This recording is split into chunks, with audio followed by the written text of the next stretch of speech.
Que acabamos de ver corresponden a la observación que se hace del pueblo desde la bóveda de la iglesia.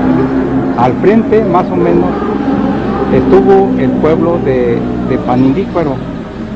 Las raíces de este poblado son de tiempo inmemorial. Primeramente, antes de la llegada de los españoles, se encontraba ubicado al sur del Plan de Botello, en el paraje conocido como Los Palmos, antes de llegar al rancho de San Vicente, y su nombre era Chirapécuaro. En la época prehispánica constituía la frontera entre purépechas y chichimecas, según la relación de Michoacán entre las conquistas realizadas en tiempos del triunvirato de Tariacuri. Aparecen en los pueblos que conquistaron, aparecen Chirapécuaro y Santá por esta región, que se suponen eran los de más importancia. A nivel extracurricular era dependiente de Chinchuncan, y a nivel regional de Zacapo. Su población era una unidad orgánica, tenía un centro ceremonial y estaba gobernado por un señor principal. La religión era un elemento de cohesión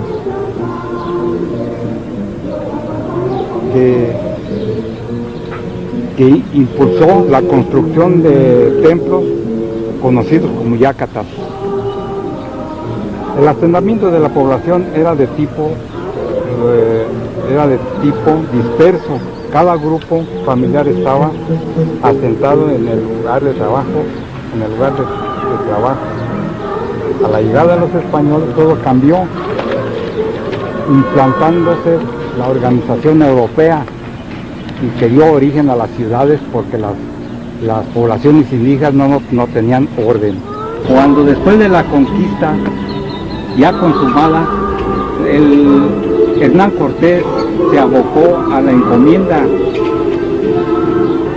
y entre esos a los que más ayudaron les dio una encomienda con tierras indios. Por esta región le tocó al capitán Juan Villaseñor Orozco, que tomó la encomienda de Guándiro, y le tocó entre la encomienda, le tocó al Gamapurío, Panindícuaro, que prácticamente pues fue el dueño de estas tierras, fue el primer propietario. Viendo que no le convenía a don Juan Villaseñor que estuviera sentado el pueblo de Sirapecuaro allí en el Plan de Botello, en 1542 recibió una merced de una caballería de tierra y 2 estancias de ganado mayor. Con estas mercedes se hizo dueño de Panindícuaro. Entonces ya no le convenió por ningún motivo que estuviera establecido el pueblo de Sirapecuaro en sus propiedades, y trató por todos los medios a que salieran del lugar. Los indios riacios no quisieron, argumentaron muchas cosas para poderlos persuadir de que salieran. No fue hasta 1570 cuando posiblemente por algunas leyes que se hicieron los sacaron del lugar, mandándolos a un lugar que se llama el Janamo, que era toda esta parte que corresponde a lo que es ahora. Era un mal país, inaccesible completamente, peñas, cristales, víboras, todo. Entonces los indios, a medida de que fueron metiéndose aquí, empezaron a hacer callejones muy angostos, porque había mucha agua, ojo de aguas. Había el que se nombra ahora San Juan, Quirítzicua, el Plátano, el Granado, el ojo de agua de México y otros más que brotaban temporalmente en las aguas. Así, a medida de que se fueron consolidando aquí como propietarios, se fueron limpiando pedazos, porque era inaccesible toda esta zona inaccesible, que no se podía sembrar para nada. Como hemos dicho, que el pueblo se salió de allá posiblemente por presiones de los españoles, se cambió al Janamo. Allá duró, ya para 1583 ya estaba ubicado allá en el pueblo, en el Janamo. Pero a medida de que pasó el tiempo, se les fue agotando el único ojo de agua que tenían cerca. Pero como en esta zona empezaron como ya tenían algunos callejones hechos aquí, los indios pensaron en la posibilidad de trasladarse a ese lugar, y así lo hicieron. Duraron mucho tiempo, todavía en 1759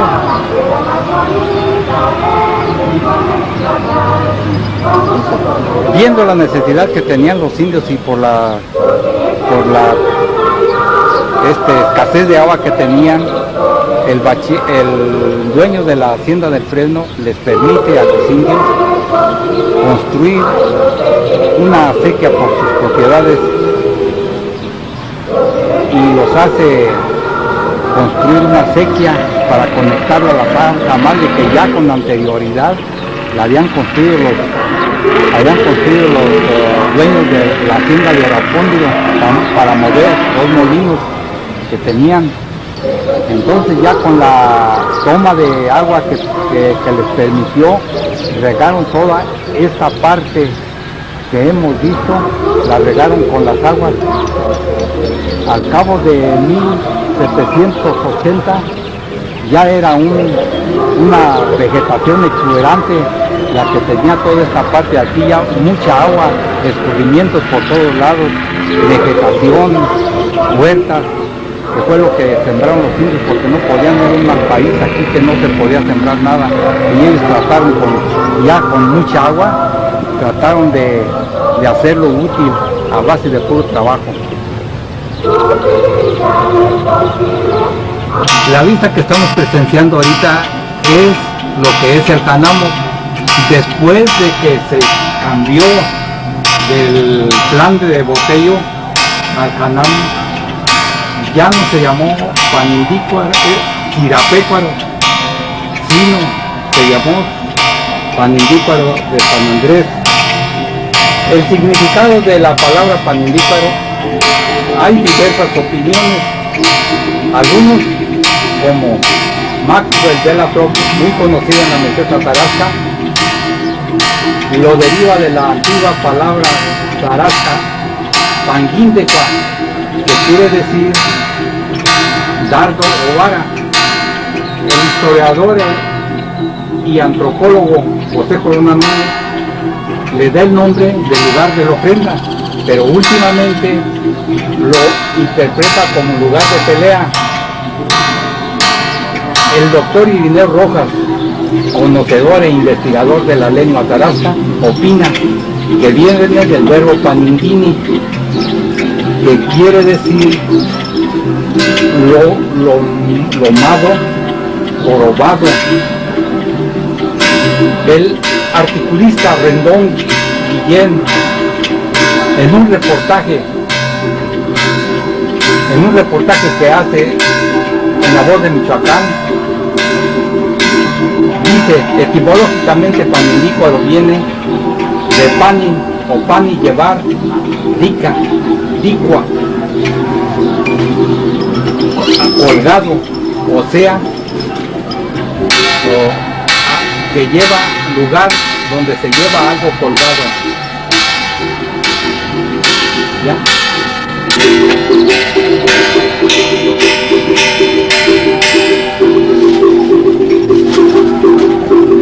Y los pajaritos.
La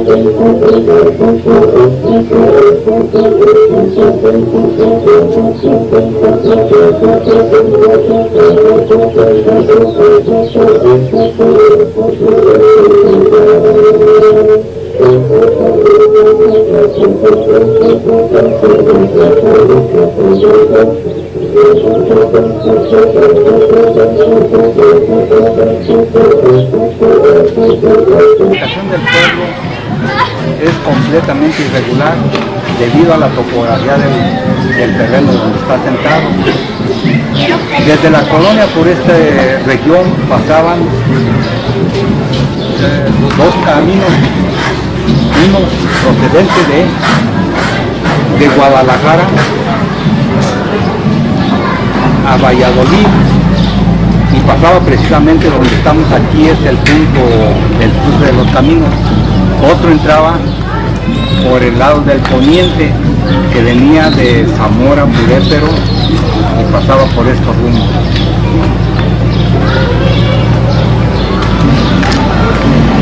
Venía del oriente, que venía procedente de Guadalajara. No, perdón, es el sur, procedente de Guadalajara entraba por Epeja y seguía por la calle Ocampo, daba atrás del cementerio, pasaba, seguía al oriente, pasando por Botello, Malpaís, Guati, La Quemada, y llegaba a Valladolid. Con el cruce de estos caminos fue el centro principal del pueblo, quedando un espacio baldío que con el tiempo fue la plaza principal.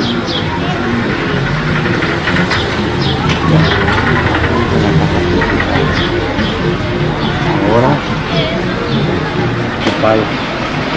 este palacio fue reconstruido en 1965, donde se encuentra actualmente la oficina de correos, el registro civil, la comandancia y en la parte superior las oficinas de la presidencia municipal y la receptoría de rentas. Antiguamente este recinto, en lo que es hoy el registro civil, se encontraba la cárcel municipal a la antigua. A un lado de la presidencia municipal se encuentra la casa de la familia Loya, que hoy es de la comunidad agraria, y que en la parte inferior, en la parte de abajo, está la biblioteca pública municipal Arturo Estrada, y en la parte superior hacen la junta los ejidatarios de este lugar. En esta misma casa está el portal Hidalgo.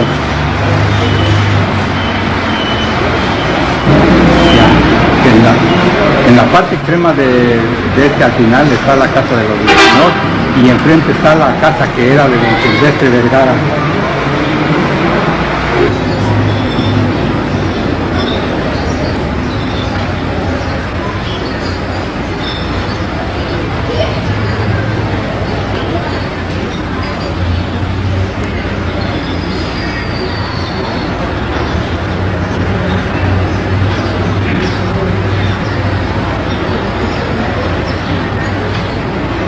Que diga que el Villaseñor eran unos pobres diablos que no servían ni para nada, que eran por grande. Y el candado me puse hasta aquí. Este candado se lo llevó Raquel con don Antonio, allá así, y se robó su candado porque quiere ser la mía a la casa. Esta es la mujer que crearon aquí en mi casa. Mis padres, pensando que era mi mamá, que su madre era hija de su hermano y después era hija de abandonado. Además, con la esposa de su hermano, de su señor, de su madre. Ahí está la casa de mi mamá. Ahí está. Allí, miren cómo quieren meterse aquí a la casa a lavar. Alguien estaba haciendo sanando porque dice que cuando yo me mate, se me va a matar, el amigo mío me balació. Y para ahí, ¿no? Que yo, cuando empezó a mostrar, el gatito y el niño empezó a quedar ahí un sapo. Y yo estaba todavía saliendo y este es una tierra para hacer el tapando. Ahora vive su vida en este camino. Y esta edad tenía que estar en la calle que viene encima y ya se viene para que me Estas vistas son para que vean las generaciones futuras lo que fue una de las casas de los hacendados, como la que estamos viendo, que fue de don Juan Villaseñor, dueño de la hacienda de Bellavista. Y me tiene controlada, por eso no puedo agarrar mi negocio, es la cosa de acá. Bien amarrado. Todos los que están bien amarrados. No llegaron a tener aquí en la casa agua de la Guadalajara. Como vemos, esta casa fue de ricos, como se ve ahí la muestra de la tina, la cuna, pero el tiempo lo ha acabado.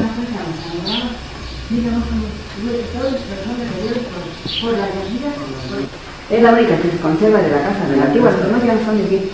Esa no más esa y la dice la de metal. Nomás está es que me quitaron un palo. Mire, esto, ahora que estuvimos aquí, hicieron aquí de ya, quién sabe cuántas cosas. Bueno, han dicho de nosotros, pero que se han dado la gana. Mire, quitaron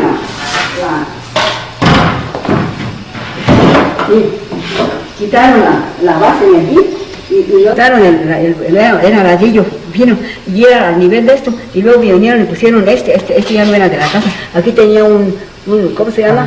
No, el techo, ¿cómo se llama? Un techo, un plafón. Un plafón, un Sí, cielo raso. un cielo raso muy bonito, se quitó. Todo eso quitaron de aquí. Y la Virgen conservaba su lugar en aquella esquina. Era bien. El día ahora que yo vine, volví en 1972, pedí a España que me trajeran un cáncer de oro legítimo y yo sé que lo tienen barnizado para que no se conozca qué cosa, yo no sé qué cosa es. Y además tengo, hace un mes que me mandó a España, me trajo 65 toneladas de cemento de Francia para ponerle colado. Y sabe lo que hizo Maldonado, decir que yo lo regalaba al pueblo, yo el pueblo fue por su casa en fiesta. Voy a regalarlo. Estos son los vestigios y luego que quedan de lo que fue la gran casa del hacendado don Juan Villaseñor, rico hacendado, que con la expropiación de tierras en 1917 los dejaron en la calle. Y dice, la verdad que era adjudicado, todos los bancos, todos los bancos. Y luego tiene aquí en esta cama fue donde dormía el señor don Juan en tiempos de abundancia, cuando era el señor grande de aquí de Panandíparos, junto con los hacendados de los guerreros. Estas son unas vistas muy elocuentes de lo que fue esta casa, que a principios del siglo ha de haber sido una de las grandes y principales del pueblo, pero que al reparto agrario quedaron pues abandonadas. Viendo la fachada de lo que fue la casa del señor don Silvestre Vergara, uno de los más ricos del pueblo, con muchas propiedades, y que pues con el tiempo ha pasado por varios dueños. También fue una de las familias ricas del pueblo.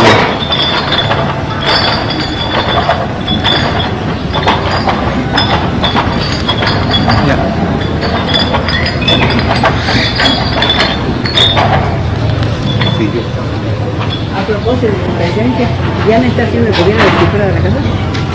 Yo creo que sí, ¿Ya? Estamos viendo lo que fue la casa de los guerreros, ricos terratenientes del pueblo, que también quedaron en la desgracia con el reparto agrario. Allá al fondo se ve también la casa que fue de don Inocencio Pérez, un rico comerciante del pueblo.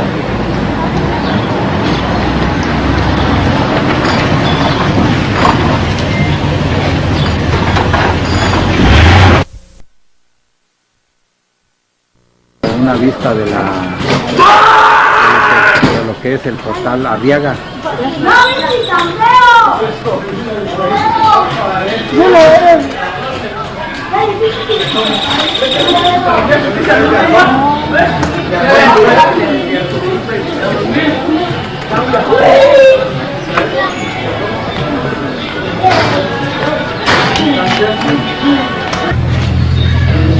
Este portal no es precisamente Arriaga, sino más bien la gente lo conoce por el nombre del portal de Doña Felicitas, porque aquí en la esquina hubo una tienda muy afamada que vendía artículos desde vinos importados hasta chiles en vinagre. Era pues una a manera de miscelánea, pero muy bien surtida. Allí llegaba el cliente y no iba con el no hay. Hasta vendían medicinas. Algún cliente que llegaba con algún malestar ligero, allí le preparaban la receta correspondiente, la medicina correspondiente. Era propiedad de Doña Felicitas Velázquez, esposa de don Braulio Vázquez Cázares. Por cierto que aquí vivió un señor, hijo de ellos, que se llamaba Delfino Cázares, que fue un afamado pianista. Pues se tiene conocimiento de que dio conciertos en Los Ángeles y San Francisco. Allá por los años de 1925 o 28 daba unos conciertos aquí en su casa, que se aglomeraba la gente para oírlo tocar el piano. Fue un gran pianista.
Sobre la construcción de la iglesia no hay datos exactos cuándo se inició, pero existen unas informaciones en el archivo de la Presidencia Municipal que pueden dar algo de claridad al respecto.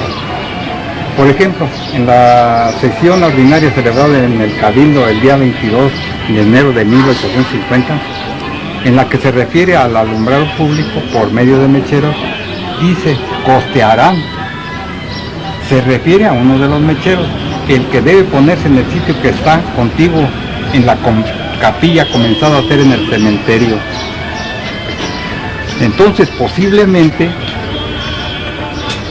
puede que se haya iniciado la construcción de la iglesia en 1849.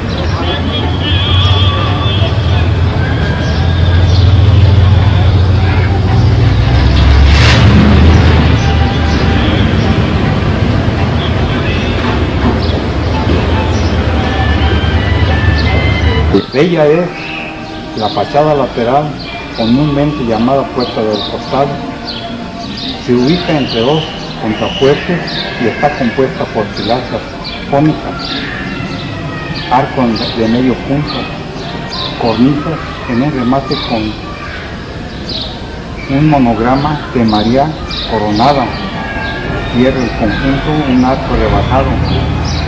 La puerta es de madera tablerada, que gira sobre bornes de madera. En los tableros de la parte superior se encuentran los escudos del Papa y Arzobispo. En los tableros inferiores dos mascarones de rostro inexpresivo.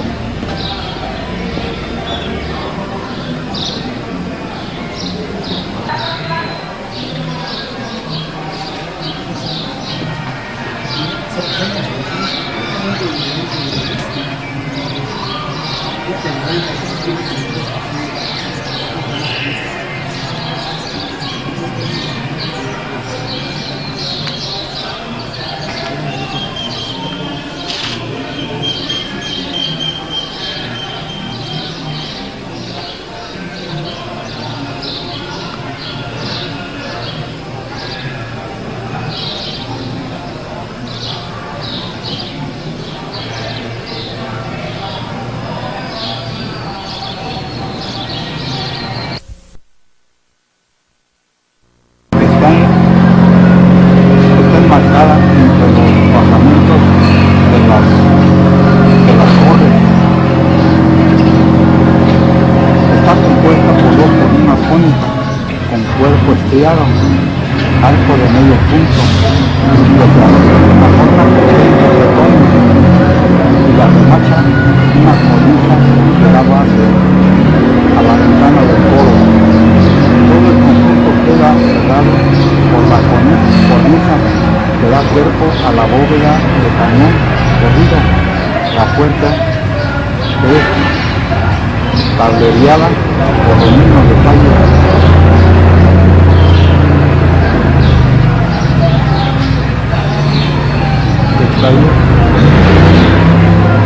De la puerta del costado.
exterior de la iglesia es planta de cruz latina, cubierta con bóveda de cañón.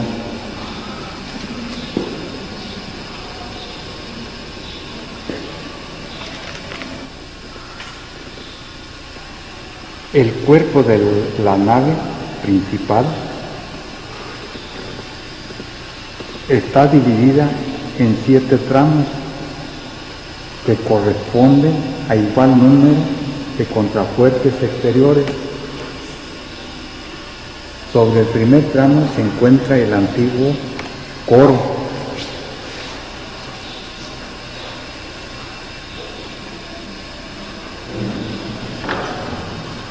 con órgano de cuello y que a la fecha no se usa.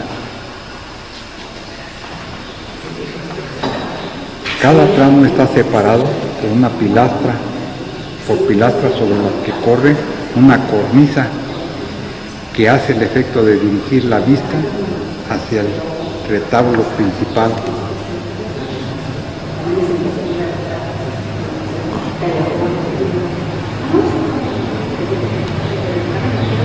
Esta cornisa está hecha de madera.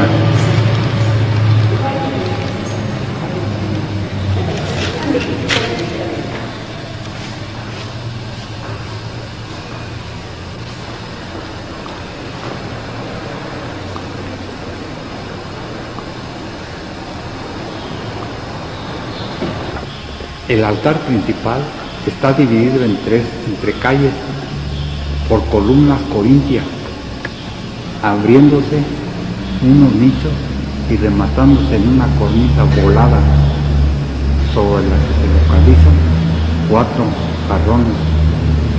El conjunto se cierra por cornisas que forman 3 arcos de medio punto.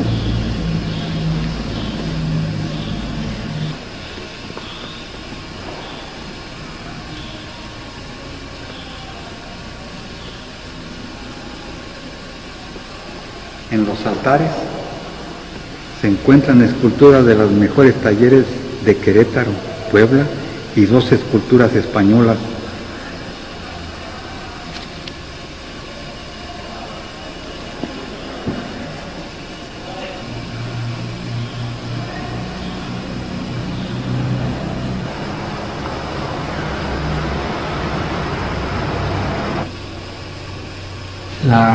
La pintura que estamos observando corresponde al evangelista San Mateo.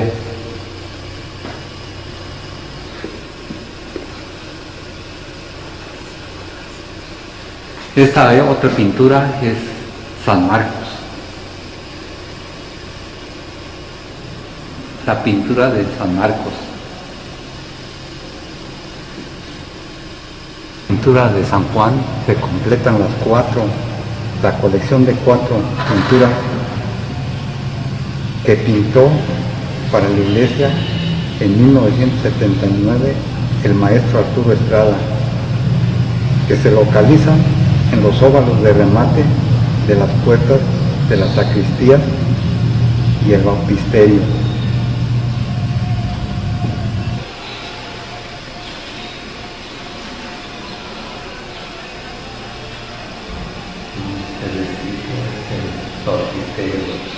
En esta pila durante o sabrá desde cuándo, pero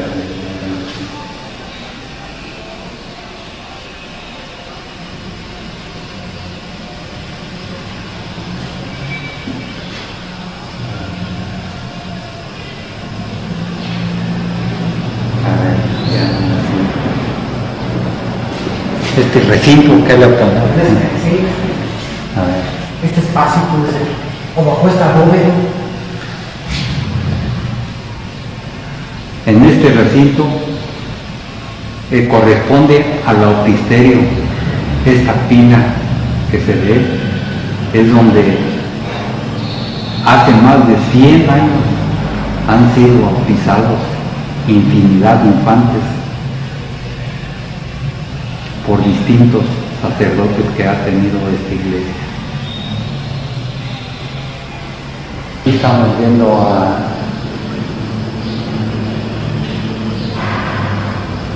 a este santo, San Benito, que está lleno de listones y de peticiones que le han hecho a aquellas solteronas que quieren novio, que están en dificultades en el matrimonio.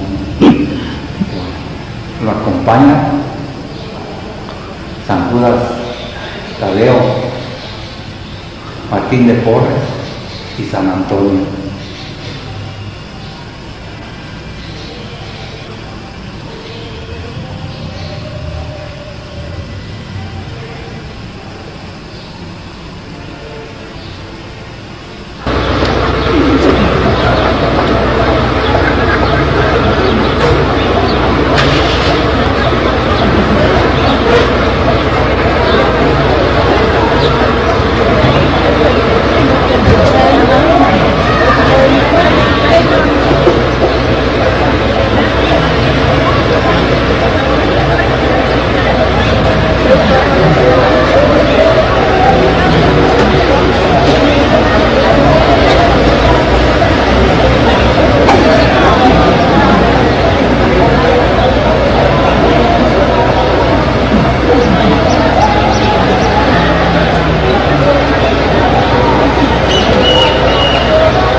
Cambiando en lo físico, porque el propio pueblo con sus nuevas construcciones por todos los rumbos, un tanto abigarradas, le están dando un aspecto diferente. Ya no es el pueblo que hasta la década de los años 40 era considerado típico y pintoresco, y esta es precisamente la intención de captar del pueblo lo que aún queda de ese sabor provincial que irremediablemente, por el progreso no solo en Panendífero, sino en todos los pueblos chicos, tiende a desaparecer.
En los primeros años del presente siglo, Panendífero era de gran movimiento comercial, principalmente los domingos.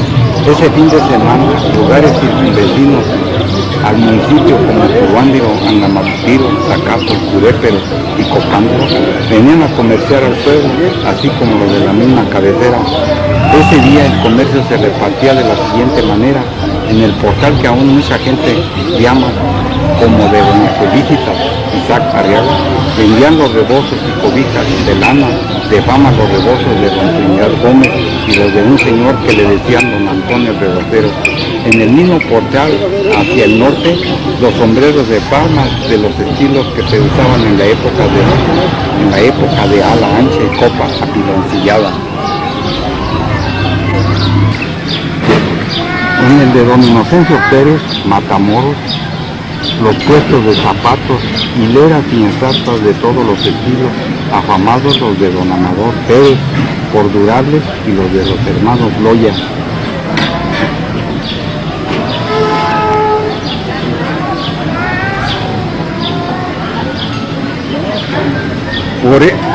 Por ese mismo lado, pasando la calle, había un pequeño portal muy bajito, que lo conocían de don José Ríos por tener su casa en ese lugar. Allí las ollas, la cal y calabazas. De los Villaseñor, puestos de artículos de cuero, guaraches, correas, ateros, arneses, para sillas de montar, frenos, guarniciones y suela de baqueta para todo el que quería guaraches de correas. Al momento se los hacían. Afamados esos productos, los de puréperos, principalmente los que vendía don Luis Espinosa, y la suela, la de don Carlos Vargas León. Chiles, cebollas y tomates, frutas, legumbres, maíz, frijol, etc.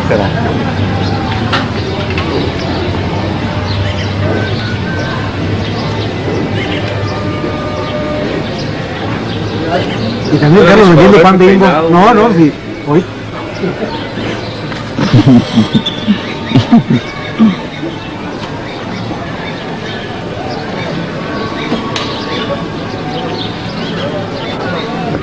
Entonces, esto le sigo yo para acá. No, esto ya no, porque esto. En el portal de mercaderes, que así se llamaba, ubicado en la Plaza Chica. Por cierto, era un portal muy bien hecho, con pilares de madera y bien bronceados, con sus bases de cantera. Este tenía una inscripción en el piso a manera de placa de cemento que decía Portal de Mercaderes 1908, año en que se terminó de construir, pero con el tránsito de la gente se borró. Actualmente nada más queda la huella de lo que fue la placa. Allí se instalaban los varilleros con su clásica mercancía, como botones, agujas, adornos, londas, encajes, hilos, todo lo de mercería.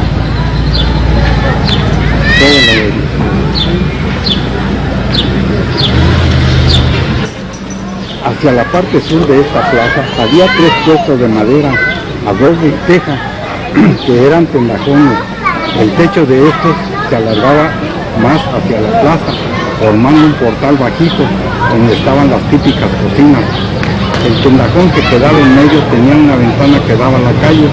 Para abrirla lo hacían por dentro, levantaban la tapa hacia arriba y lo sostenían con un madero, quedando como techo, y por allí despachaban la clientela. Los de los lados hacían lo mismo por donde estaban las cocinas. A este conjunto de pequeños comercios la gente los conocía por las cocinas o mercados. Frente al portal, a lo largo de la banca de cantera, se instalaban los vendedores de chicharrones y carnitas.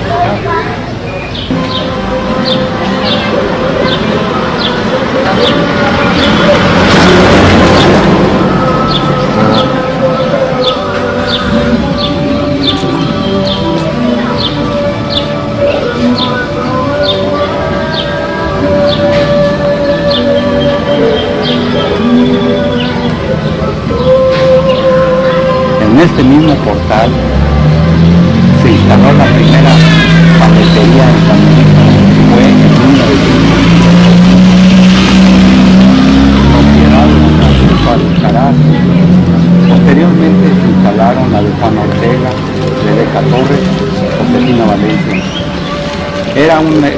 Se hacía aquí el mercado, todo lo que se ve. Estamos viendo era todo un mercado. En medio había un freno muy grandote donde vendían raspados con sus clásicos colores. Posteriormente, para 1965, este portal lo consumió un incendio. Ha quedado tal como lo hemos estado viendo. El 6 de septiembre, el nombre se debe a la capilla que se localiza en el extremo final de la calle. En esta calle se localiza casa del señor Elías López, donde aún se ve en el aplanado marcados los parceles en que se dividía la población. Después se ve la casa de Gonzalo Chávez. Adiós. ¿Estás sacando la belleza de Palindícuaro? Claro. Arturo, Nicolás, Gil, Gonzalo, buenos futbolistas.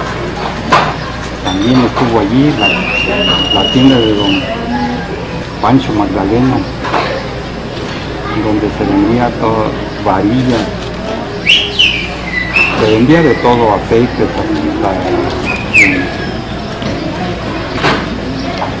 casa de la familia Atena. Casa de don Moisés Tena. Esta casa es la única construcción de carácter doméstico en la que se usa su corredor principal, se usa marcos de medio punto de cantera, ya que en sus otros corredores se utiliza el clásico poste de madera, consta de 2 plantas y en ella se hospedó el emperador Maximiliano el 8 de noviembre de 1864. Es un ejemplo de residencia provinciana de finales del siglo pasado. También de la familia Atena. Posteriormente fue pasada para colegio particular, actualmente se sirve para ese fin. Es una bella construcción de tipo antiguo, con una parte pues un poco más moderna, pero era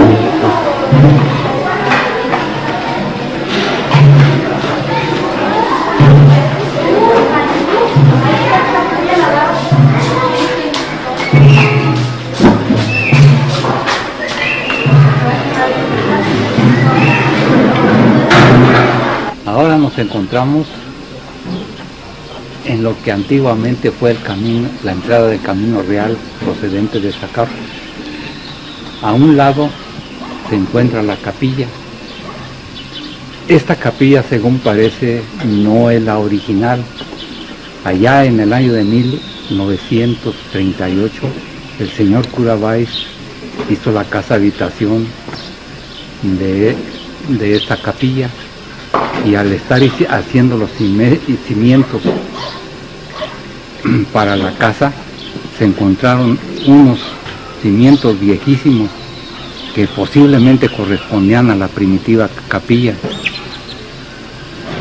Su fundación pues no es de tiempo inmemorial, no se sabe la fecha, pero fue también el origen del Palindícuaro actual, porque cuando los habitantes del Janamo se empezaron a salir por la falta de agua, lo primero que empezaron a poblar fue los alrededores de la capilla, y de allí se empezó a formar el pueblo por toda la orilla del camino hasta llegar al centro y juntarse con el que venía de Valladolid a Guadalajara.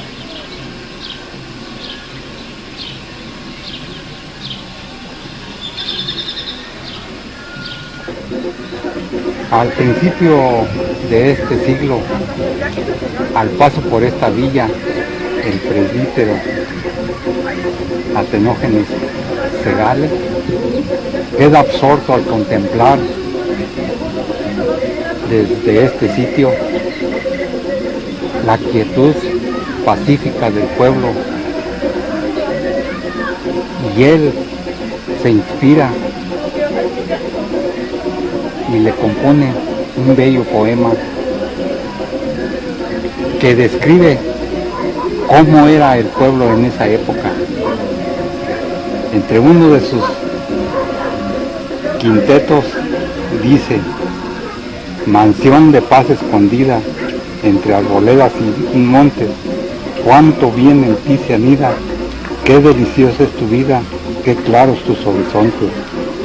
Me trajo el empeño santo de inolvidable amistad, en las frondas de tu manto acoger el doble encanto de belleza y soledad. A tu suelo hospitalario desde la cuesta al venir, sobre el paisaje más vario vi tu rojo campanario esbelto al cielo subir, y bajo él el caserío agruparse mal cubierto, que desde el monte hasta el río te ciñe amante y sombrío entre sus brazos un huerto.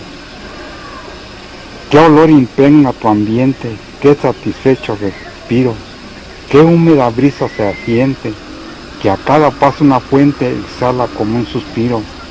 Te brindan con gentileza sus frutos de oro hechiceros, o prenden en tu cabeza flores de suma pureza, naranjos y limoneros. A descomunal altura los aguacates elevan sus ramas de fronda oscura, y la ambrosía más pura las chirimoyas te llevan. Listos troncos jaspeados de los guayabos en ti, de esmeraldas coronadas, dan sus frutos salpicados de gualda y de carmesí.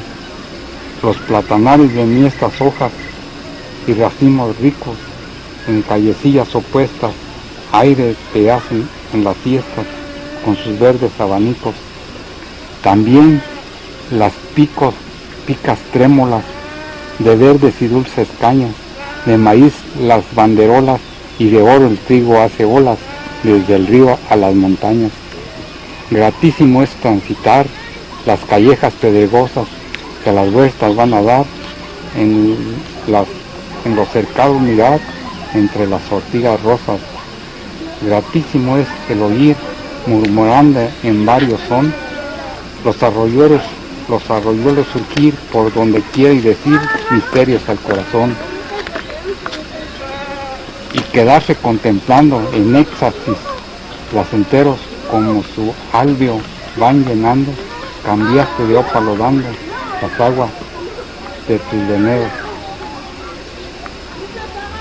Quiso mi mucha aventura que mi espíritu cansado encontrase tu esperanza y en ti fuese recreado.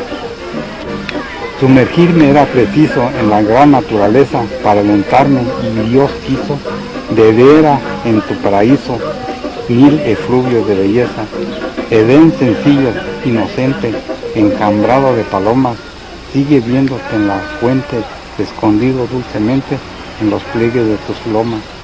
Bien me has hecho el bien mayor, forma me diste a gustar, panoramas de esplendor, de la belleza licor, para que vuelva a luchar. Queda, adiós, voy a partir, los recuerdos míos son, y mi mente han de vivir, mientras que sepa latir por lo bello el corazón.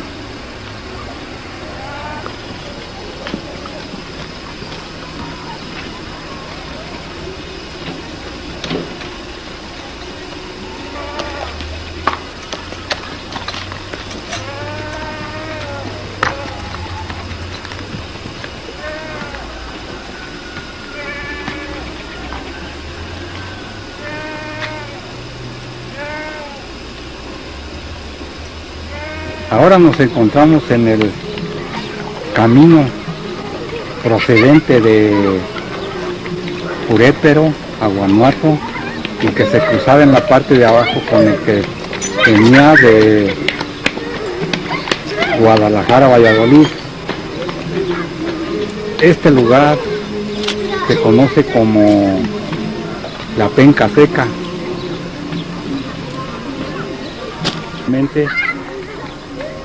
Llegó Fray Margil de Jesús, este santo varón, que con su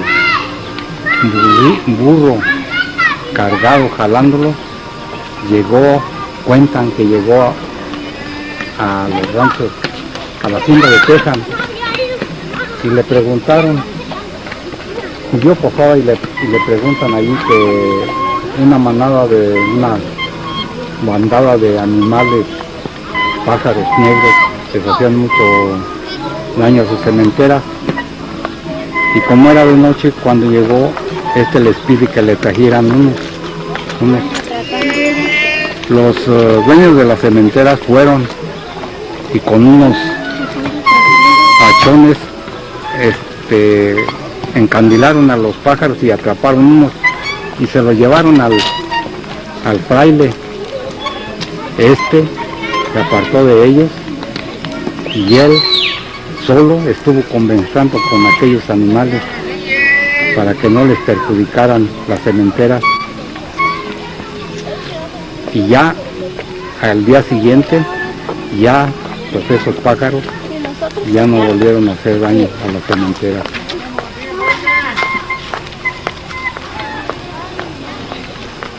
La Plaza Chica, ¿Cómo? que la calle desemboca a un costado de la Plaza Chica y se prolonga hacia la calzada de Botello.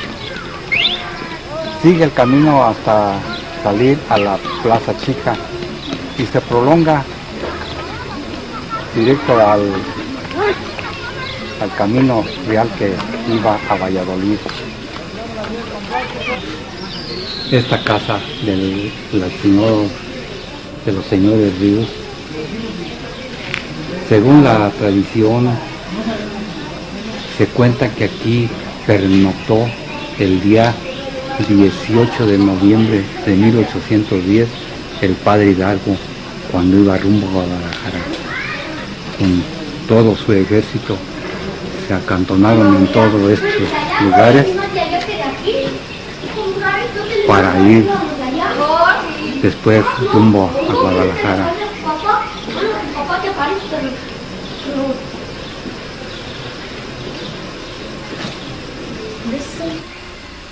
Esta casa, junto con la que acabamos de ver, allá por el año de 1800, era una sola. Cuando los indios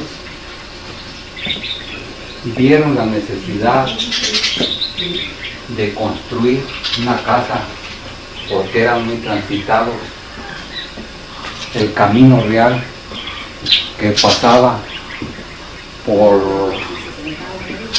este lugar procedente de Guadalajara a Valladolid, los indios tuvieron la necesidad de construir una casa para pernoctar los viajeros que en tránsito pasaban por estos caminos que en esa época eran muy transitados.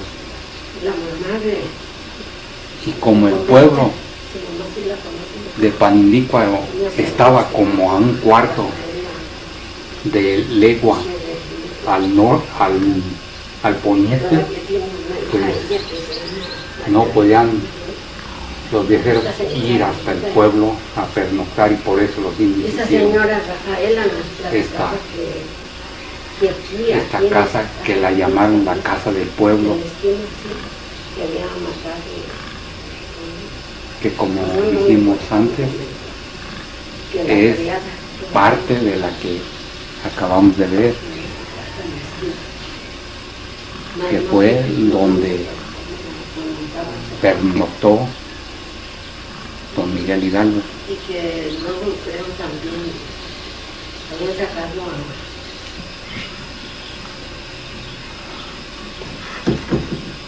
y allí la casa de la señorita, esa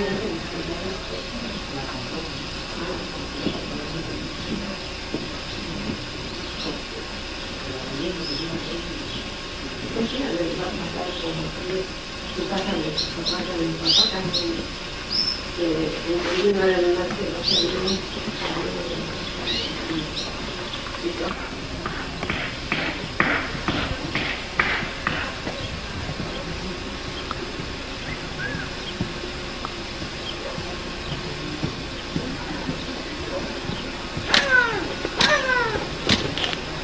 Ahora nos encontramos en lo que era la entrada del Camino Real procedente de Guadalajara, que fue posiblemente el que tomó don Miguel Hidalgo cuando pernoctó en este lugar rumbo a Guadalajara.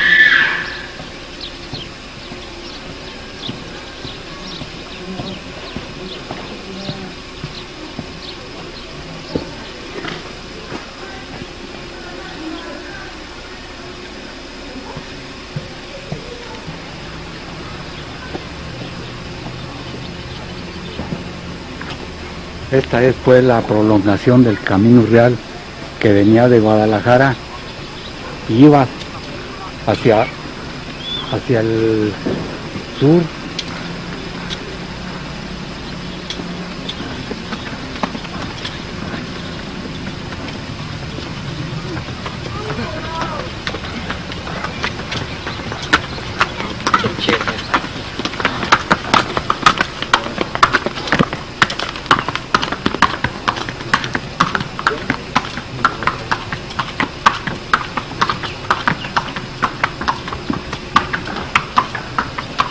Llegando al centro del pueblo, pasaba por el cementerio, es decir, atrás de la iglesia primitiva que tenía la fachada mirando al oriente, y seguía el camino rumbo a Zacapo o daba a la izquierda rumbo a Valladolid.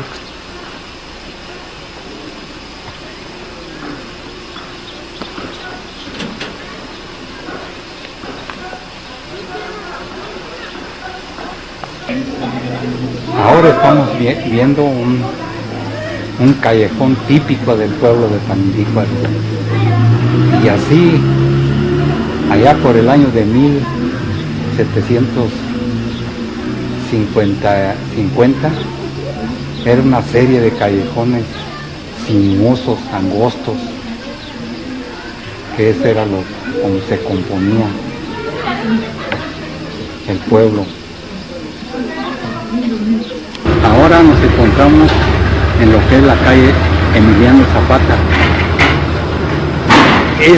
Esta era antiguamente la salida a Valladolid por el famoso Puente del Perro.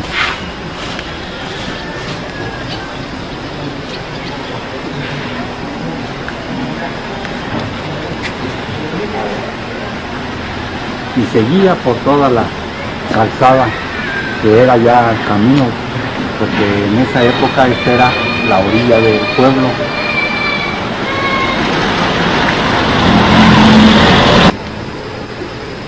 Lo que estamos viendo ahora es lo mejor que recibieron los indios cuando se cambiaron del valle de Sirapecuaro al Canamo. Toda esa parte, toda esa parte que es la única que está más buena para sembradío, fue la que recibieron a cambio del pedregal en que les habían donado los españoles a los indios.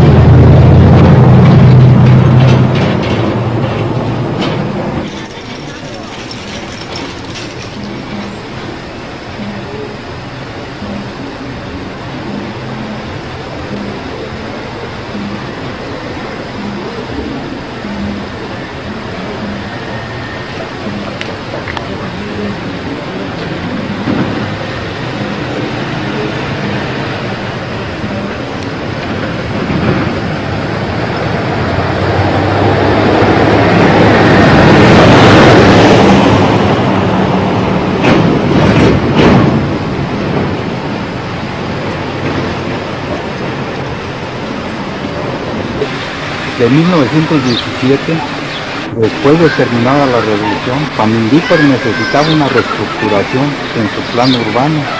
El pueblo lo formaban los barrios antes citados, y de estos dependían algunas calles angostas, casi callejones, como las actuales, Lázaro Cárdenas, Arriaga, Cerrada de Juárez, Guerrero, Mina, Matamoros.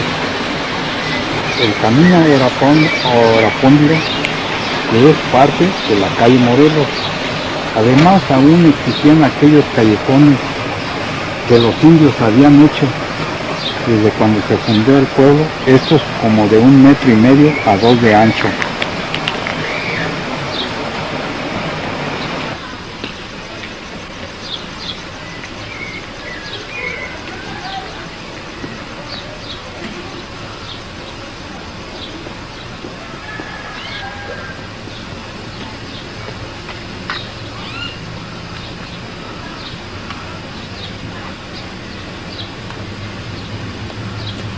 Por este motivo había la necesidad de planificar la población acorde con la época de progreso que empezaba.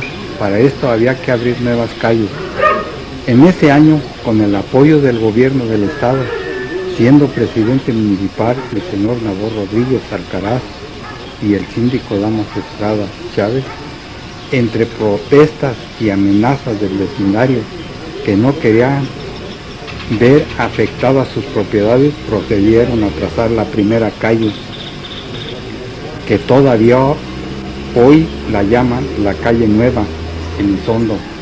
El propósito de las autoridades era que ésta atravesara todo el pueblo de sur a norte, es decir, desde la estación del ferrocarril hasta la barranca.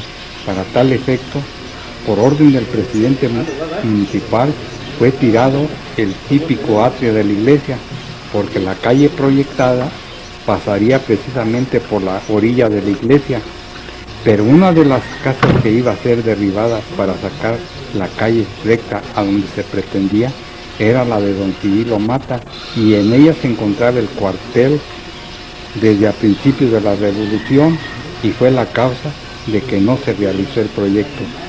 Quedó tal y como la conocemos, pero en ese año y el siguiente se abrieron las calles Madero, de norte a sur, Allende, Reforma, Victoria, 5 de Mayo, Morelos, Galeana, parte de la Isaac Arriaga y también de la Hidalgo y Zaragoza. La última, Independencia y Callejón Constitución, y se empezó a fincar la calzada 20 de noviembre.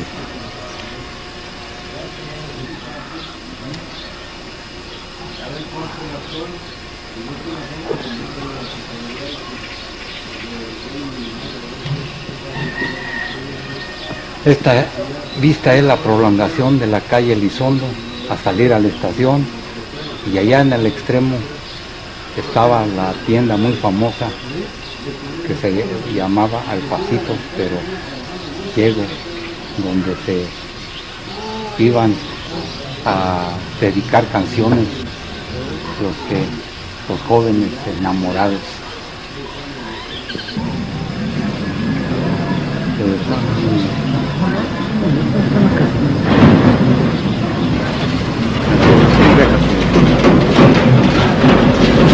Sobre la calle, esta casa sobre la calle Elizondo es un tipo clásico de casa de adobe, ladrillo, con flores. Es un rincón muy quieto para pasar momentos agradables.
Ahorita que va a llenarse un marrón.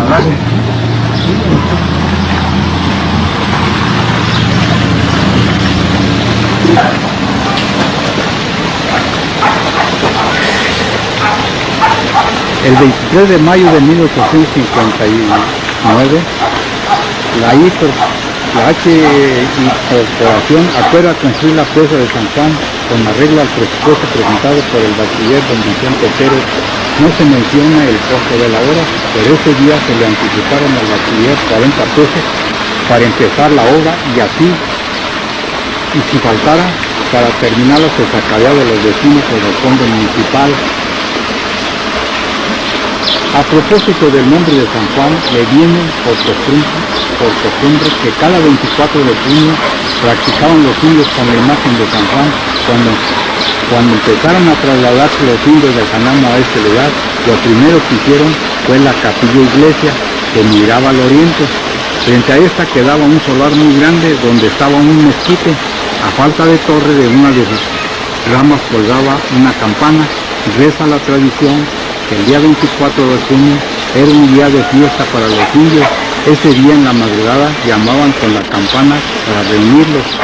En cuanto empezaban a llamar, fluían por todas direcciones bajo la oscuridad de la madrugada, los indios brincando cercas y atravesando solares al sitio indicado.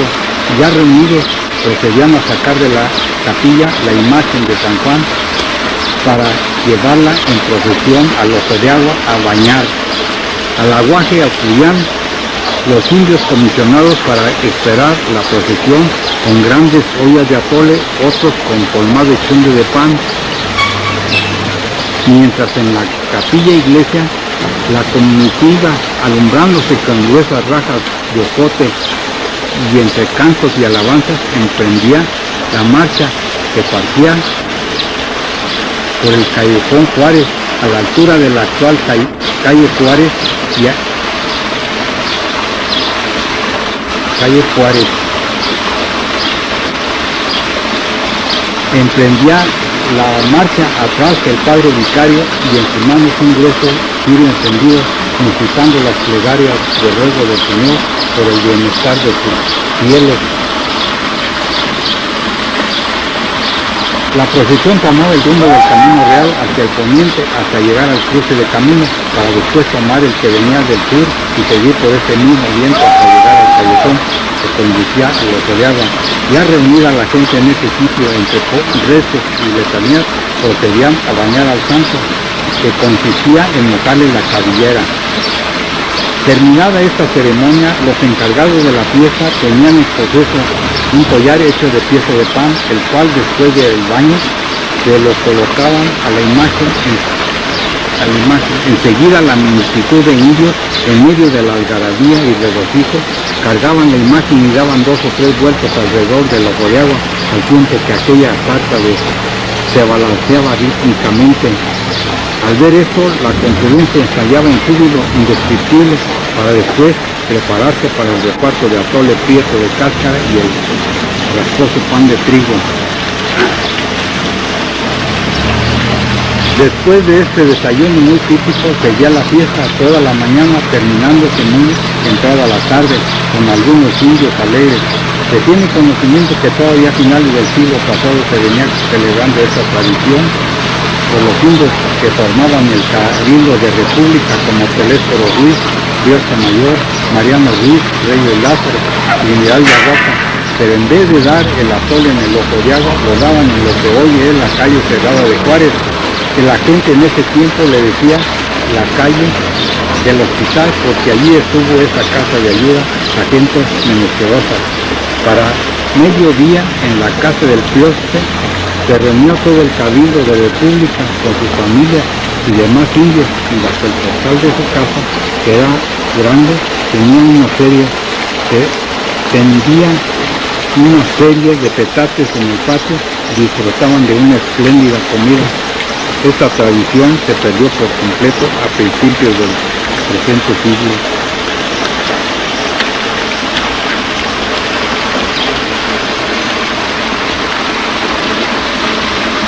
En 1971 la plaza no estaba arreglada, en ella deambulaban los caballos, burros y vacas. Las autoridades esperaban la contestación de un comunicado que les habían enviado a la comunidad indígena para saber cuál era el allanamiento que iba a causar el derrumbe de la primera capilla iglesia que habían construido. porque al costado izquierdo no estaba arreglada, en ella deambulaban los caballos, burros y vacas. Las autoridades esperaban la contestación de un comunicado que les habían enviado a la comunidad indígena para saber cuál era el allanamiento que iba a causar el derrumbe de la primera capilla iglesia que habían construido, porque al costado izquierdo de la que estaban construyendo se iba a abrir una calle que es la vista que estamos observando. La capilla que iban a tirar era para la nivelación de la plaza y poderla integrar. También ya tenían la cantera necesaria para hacer la banqueta de la misma.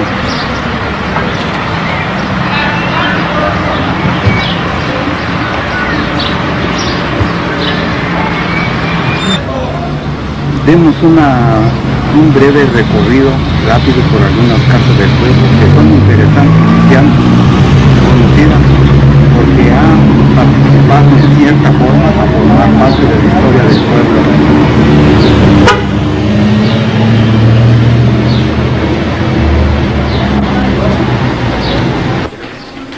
Pasemos a la casa ubicada en Zapata número 3.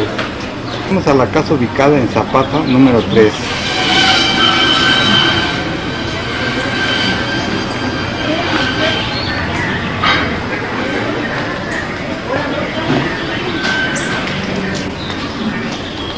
En su interior se ve un amplio corredor.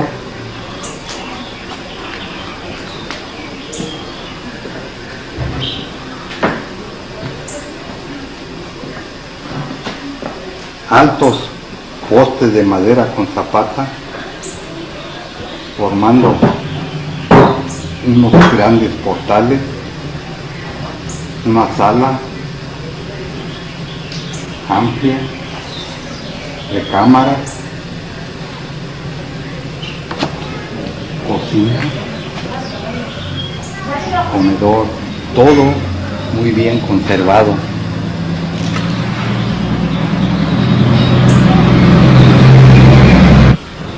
No. En este patio, que se ve grande, allá por la década de los años 30 se representaban comedias teatrales, funciones de cine. Y luego en Juanito Pensador, persona muy apreciada, bajo de estatura, delgado, bien vestido, de su chaleco colgaba costosa leontina que se perdía en la bolsa del niño. Usaba bastón y bombín. De caminar erguido, era pues el clásico hombre de sociedad.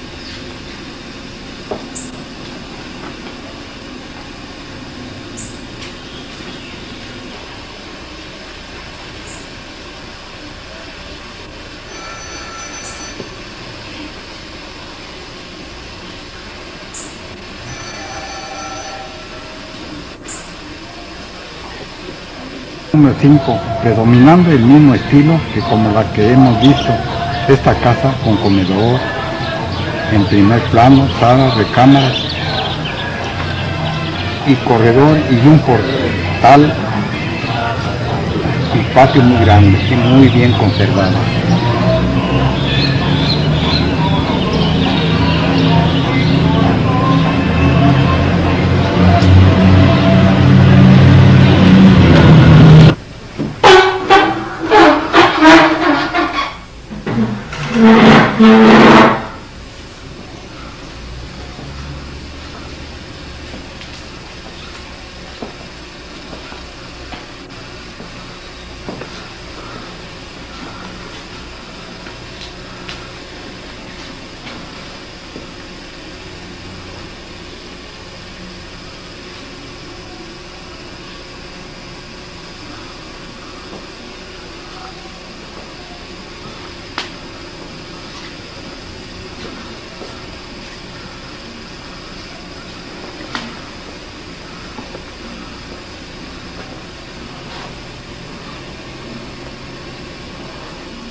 casa vivió el señor Waldo Pérez, muy conocido en esta región. El único. Ya está lloviendo, adiós. Farmacéutico de profesión. Sí, pues aquí tengo el fotografía nada más. Aquí en esta botica En aquel recetaba y preparaba los medicamentos a sus pacientes. Por muchos años fue el médico del pueblo y su ama, como tal, trascendió fuera del municipio Muy joven. por lo acertado Cuando comenzó. y curaciones que realizó. Cuando comenzó. Cuando diezmó al país la influencia española, él preparaba unas píldoras a base de quina para combatir el mal.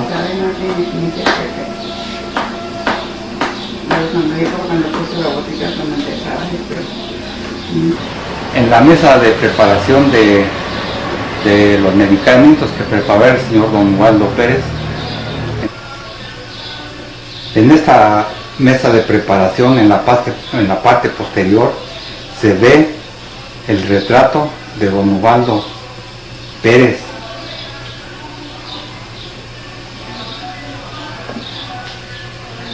Cuando era muy joven.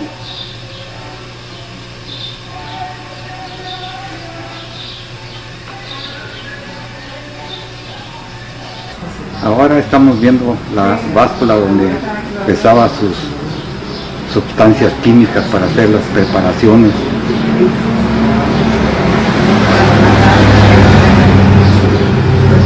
Una tetera.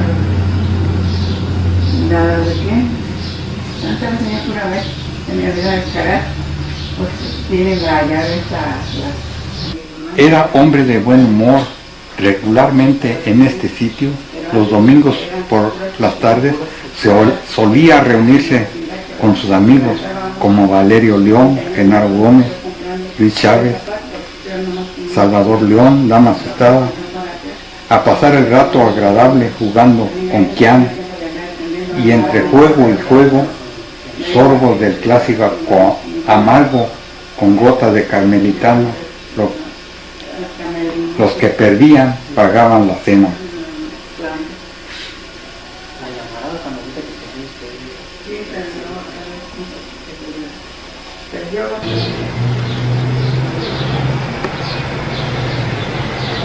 Ahora el turno es para la de Juárez número 10.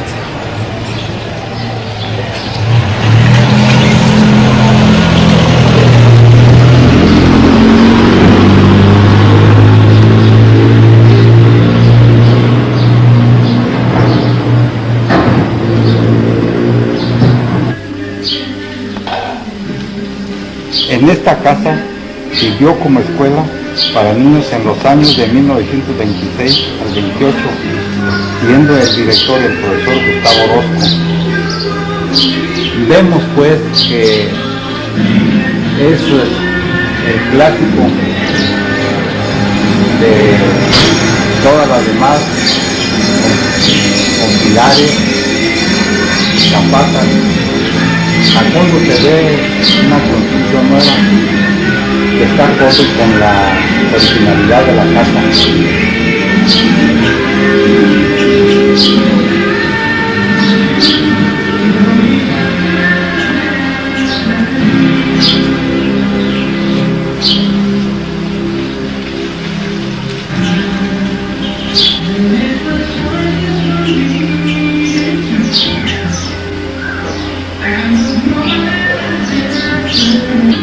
Así no, de abajo.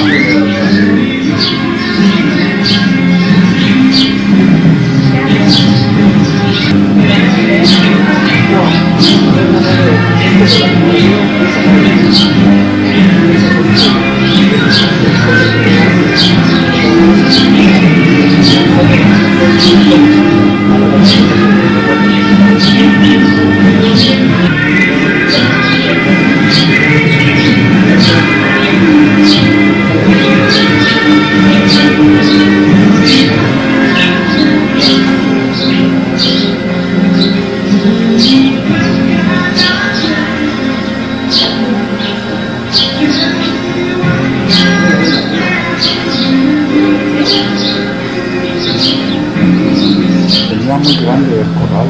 En varias ocasiones se instalaban los circos por los años 30 cuando pasaban por este lugar.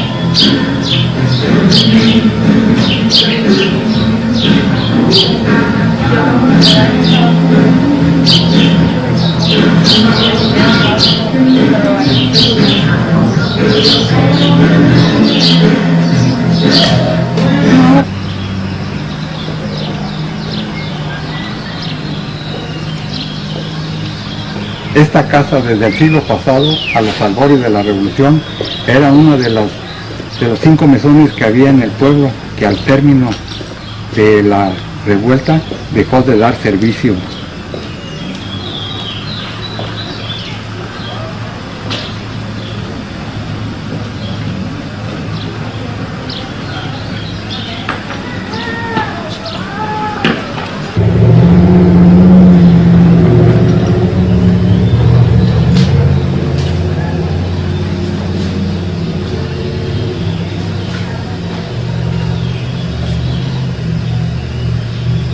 Casa, cuando el señor don Damaso Estrada la compró en 1944, estaba completamente destruida, oscura, con unos laureles en medio que hacían más asombrosa la casa. No fue hasta 1974 cuando se le dio una reformada, cuidando la nueva construcción que estamos viendo enfrente, que se adaptara a la originalidad de la casa antigua.